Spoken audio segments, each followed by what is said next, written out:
ایک خاتون نے مجھ سے استفتاء کیا کہ میرے خاوند نے مجھے 3 طلاق دی تھی اور میں 28 سال سے اس سے جدا ہوں، میں نے کوئی اور شادی نہیں کی، بس وہی کافی تھی، اور اس نے 1-2 کی لیکن وہ بھی ناکام ہو گئی، اور اب وہ بیمار ہے اور خدمت کا کوئی نہیں ہے۔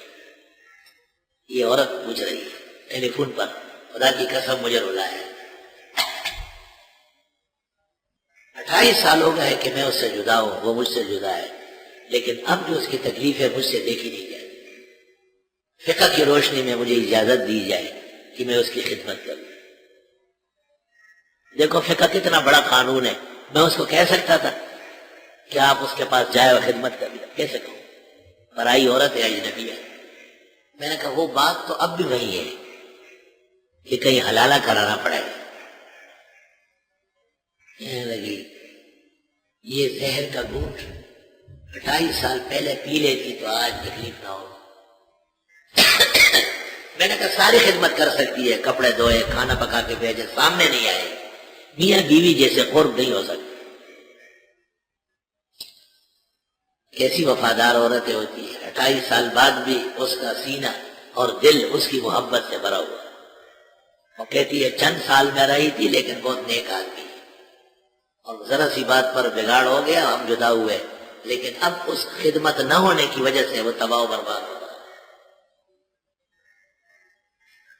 مسائل کے اندر رحم و کرم تابع ہے، اصل نہیں ہے، اصل حلت و حرمت ہے، یہ قاعدہ یاد رکھو۔ مسئلہ پہلے ہے اور اس کی فضیلت بعد میں ہے۔ کمزور وہ کچا آدمی ہوگا تو وہ کہے گا ہاں کیا خطرہ ہے، جاؤ کرو خدمت، یہ خدمت شریعت کی روشنی میں غلط ہو۔ اس کے درمیان میں حائل ہے، وہ اجنبی ہو چکی، قرآن کہہ چکا ہے فلا تحل له من بعد حتی تنکح زوجا غیرہ۔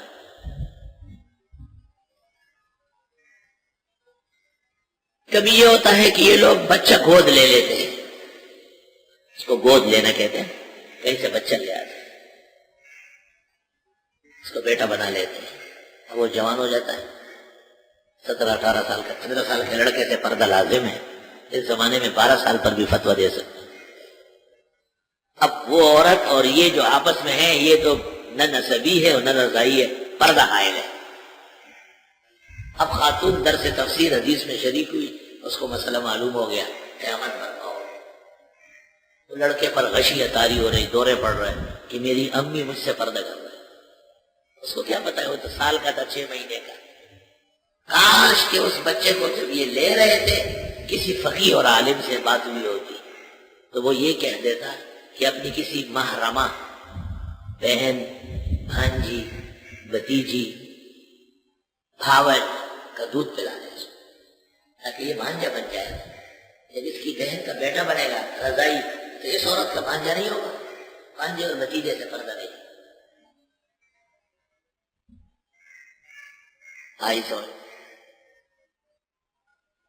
اب یہ کہ بڑے لڑکے کو 15-16 سال میں اگر ہم کہیں کہ کسی طرح اس خاتون کا یا اس کی کسی محرمہ کا دودھ پلایا جائے، چاروں ائمہ اور ان کی دارالافتاء اجازت نہیں دے رہی، لیکن بخاری شریف میں رسول اللہ صلی اللہ علیہ وسلم نے ایک خاتون کو کہا تھا کہ اس کو ہم بھی دودھ پلا لو، اور حضرت عائشہ یہ فتوے دیتی تھی۔ تو ابو داؤد میں ہے کہ بیویوں نے، ازواج مطہرات نے کہا کہ عائشہ اللہ سے ڈرا کرے اور غلط فتوے نہ دیا کرے، اس عمر میں دودھ پینے سے کہاں رضاعت ثابت ہوتی ہے۔ جمہور علماء یہی کہتے ہیں، لیکن یہ عاجز ایسے موقع پر جب قیامت برپا ہو، اب بھی وہ پہلی والی عبارت پر فتوے کا قائل، فتوے لکھ کے نہیں دوں گا، بس زبانی کہہ دوں گا، کس طریقے سے دودھ نکال کر کے اس کے منہ میں ڈالیں، یا اپنی بھانجی بھتیجی کا دودھ نکال کر اس کو پلا لیں، فانٹے میں پلائے، پاکولے میں پلا لیں، تو بجائے اس کے کہ بغیر کسی وجہ کے آپس میں لوگ مل رہے ہیں، آ رہے جا رہے بیٹھ رہے گپ شپ، یہ حرمت تو ختم ہو جائے گی۔ آئی سو اور جو اور علماء کرام فتویٰ نہیں دیتے وہ اچھا کرتے ہیں، اس میں زیادہ حفاظت ہے، اور ہمارا بھی دارالفتہ کا وہی فتویٰ ہوگا جو جمہور امت کا موقف ہے۔ جو دور حدیث کرنے والے بہت اچھی طرح اس کو جانتے ہیں۔ حضرت سالم اور حذیفہ کا جو قصہ ہے اس میں ام المومنین سرے سے ہے ہی صاف حدیث ہے، وَإِنَّهُ قَدْ بَلَغَ مَبْلَغَ الرِّجَالِ، آپ نے کہا عرض ہی ہے۔ اب یہ بڑا مشکل مسئلہ ہے کہ 15-16 سال کا آدمی کے کیسے دودھ پلائیں گے؟ تو کچا مفتی کہے گا تھوڑی دیر کے لیے پستان منہ میں دے، اور پستان منہ میں دینا شرط نہیں ہے، پستان سے چند قطرے نکال لے، اس کے بھی طریقے ہیں کہ اس میں دودھ کیسے آئے گا، دودھ بھی آ جائے گا، اور وہ اس کو کٹورے میں پیالے میں نکال کے چائے میں چائے پلا دے۔ اور فقہائے حنفیہ تو کہتے ہیں ادنا قطرے کا رمق و چمک، اس سے بھی رضاعت ثابت ہوتی ہے۔ عملہ جو عملہ جاتان ہو، خمس و مسات ہو، وہ امام صاحب نے سب مسترد کر دیا۔ کہتے ہیں قطرے کے رمق کے چمک کا ایک کرن کیوں نہ ہو، اب یہ متحقق ہو جائے کہ وہ پیٹ سے اتر گیا ہے، حرمت رضاعت ثابت ہوتی ہے۔ کاش کہ حضرت اقدس فقیہ الامہ مفتی اعظم اسلام حضرت مولانا مفتی محمود صاحب کے یہاں لکھ لیتے، ہماری بڑی بلا سر سے ہٹ جاتی۔ آپ کو اس لیے نہیں بتایا کہ آپ جری ہو جائے، آپ کو اس لیے بتایا کہ آپ خبردار ہو جائے، مواقع اور محلات سمجھ لیں۔ ایسا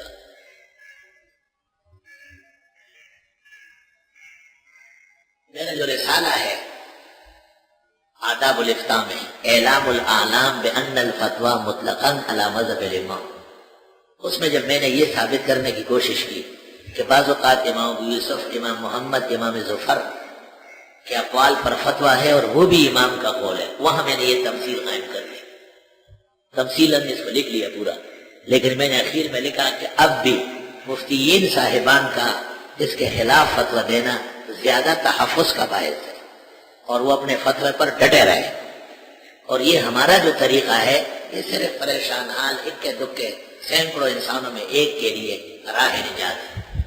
امید ہے کہ رب العزت اصح الکتب بعد کتاب اللہ کے مذکورہ حدیث کی وجہ سے اس کو معاف فرما دے گا، اور ہمیں بھی اس پر اجر عطا فرمائے گا۔ اس قسم کے مسائل اذکیاء طلباء جو تجسس کے اہل ہیں اور جنہوں نے آگے چل کر امت کی رہنمائی کرنی ہے وہ پلے باندھ لیں، بقیہ حضرات اس کو بھلا جائے، بھول جائے، یہ کام کی باتیں نہیں ہیں۔ آج کل مفتی فتووں میں لکھتے ہیں کہ 2 سال مدت رضاعت ہے، یہ غلط بات ہے۔ حنفی مفتی کو ایسا نہیں لکھنا ہے، ظاہر فتاوی سے نہ ڈرے۔ اس جگہ دیکھو مفتی محمود نے جو تقریر کی ہے صاف لکھا ہے 2.5 سال۔ شاہ انور شاہ سے اس مسئلے پہ ایک مقام پر لکھتے ہیں، مناظرہ ہو سکتا ہے اس پر کہ 2.5 سال زیادہ قوی ہے۔ وَحَمْلُهُ وَفِصَالُهُ 30 شهرا، جار اللہ نے تفسیر میں لکھا ہے کہ یہ 30 مہینے 2.5 سال۔ استدل به ابو حنیفہ وهو اقوى دلیل، بہترین دلیل ہے۔ 2 سال کا تحفظ کب ہوگا؟ جب مدت رضاعت 2.5 سال کر